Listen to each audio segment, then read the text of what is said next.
শুরু করিতেছি মহান আল্লাহর নামে, যিনি পরম করুণাময় এবং অত্যন্ত দয়ালু। আজকে সোমবার, আমি গতকালকে রাতেই আমার বাড়িতে আসছি হবিগঞ্জের চুনারু ঘাটে।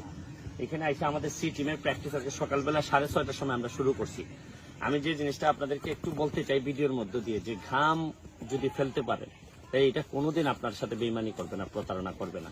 কারণ আজকে আমি যে প্রতিটা ম্যাচ খেলতে যাই বিভিন্ন জায়গায়, দেখা যাচ্ছে যে আমি যখন হঠাৎ করে গোল পাই, আমার কাছে মনে হয় যে কিছু না কিছু ঘাম ফেলছি বুঝলাই এই ঘাম আমাকে সম্মানিত করে। এক একটা গোলের মধ্য দিয়ে যতটুকু আমি মানুষের রিকগনিশন পাই, এটা ঘামের কারণেই পাই। দেখেন আজকে আমাদের এটা হচ্ছে গিয়ে সি টিমের প্লেয়াররা এখানে প্র্যাকটিস করতেছে। আজকে সি টিমের প্লেয়ারদের প্র্যাকটিস, একটা ম্যাচ আছে সুনামগঞ্জের বিপক্ষে, এই জন্য সকালবেলা থেকে এরা রেডি হইতেছে।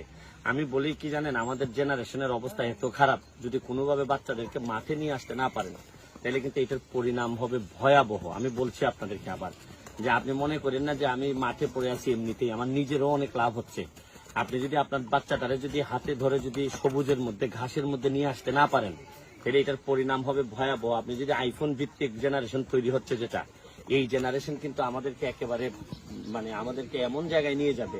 আমরা তো আমেরিকানদের মতো পুষ্টিও পাই না, ইউরোপিয়ানদের মতো পুষ্টিও নাই, তার উপর আবার এরা তো পুষ্টি টুষ্টি দিয়ে বাঁচাই রাখে, তার উপর আবার এই সব অবস্থায় যদি আপনি মাঠে নিয়ে না আসেন তাহলে এটা কিন্তু অনেক ভয়াবহ পরিণামের দিকে রওনা দেবে।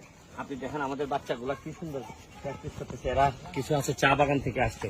আপনি দেখেন এই প্র্যাকটিসটা দেখেন, এই দিকটা দেখা একটু, এই যে প্র্যাকটিসটা করতেছে এরা, দেখেন আপনি কি সুন্দর করে। এটা সোজা করে দাও, সোজা করে দাও। হ্যাঁ,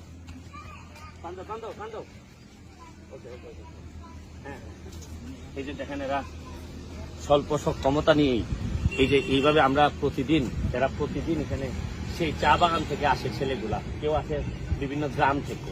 আমার এইটাই ভালো লাগে, এইটাই আমার কাছে মনে হয় এইটাই আমার পৃথিবী, এইটাই আমার পরিবার। কারণ এইসব মানুষগুলো হচ্ছে আন্ডার প্রিভিলেজ, এদেরকে দেখার কেউ নাই, না রাষ্ট্র না সরকার, কেউ এইভাবে সময় দিতে পারতেছে না। কারণ আমরা এত ব্যস্ত বিভিন্ন জিনিস নিয়ে।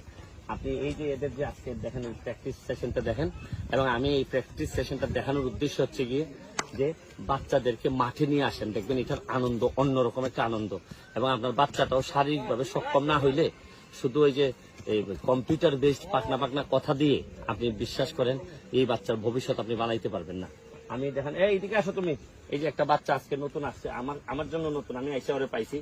ও তোমার নাম কি? রাজীব। তুমি কি কারণে ফুটবল খেলো? বড় ফুটবলার হইতে চাও? আচ্ছা আচ্ছা, কার মতো হইতে চাও?